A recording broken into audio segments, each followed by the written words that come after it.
الحمد لله رب العالمين الرحمن الرحيم مالك يوم الدين إياك نعبد وإياك نستعين اهدنا الصراط المستقيم صراط الذين أنعمت عليهم غير المغضوب عليهم ولا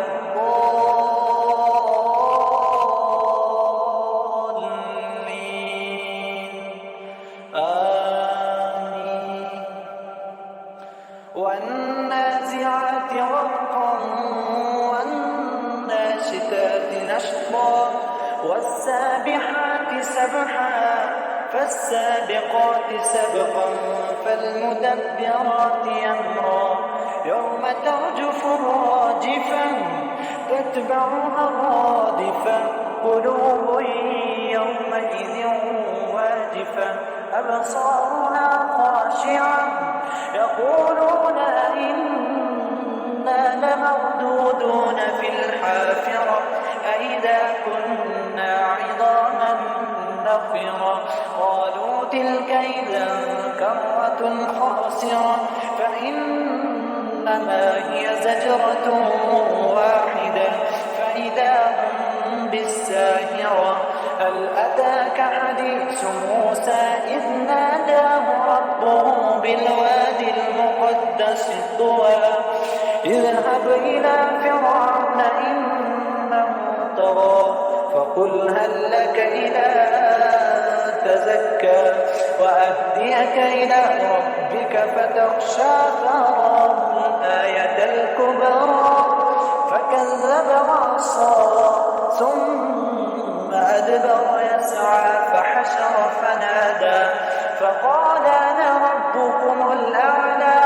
فأخذه الله نكال الآخرة والأولى إن في ذلك لعبرة لمن يخشى أأنتم أشد خلقا أم السماء بناها ورفع سمكها فسواها وأغطش ليلها وأخرج ضحاها والأرض بعد ذلك دحاها أخرج منها ماءها ومرعاها والجبال أرساها متاعا لكم ولأنعامكم فإذا جاءت الطامة الكبرى يوم يتذكر الإنسان ما سعى وبرزت الجحيم لمن يرى فأما من طغى وآثر الحياة الدنيا فإن الجحيم هي المأوى وأما من خاف مقام ربه ونهى النفس عن الهوى فإن الجنة هي المأوى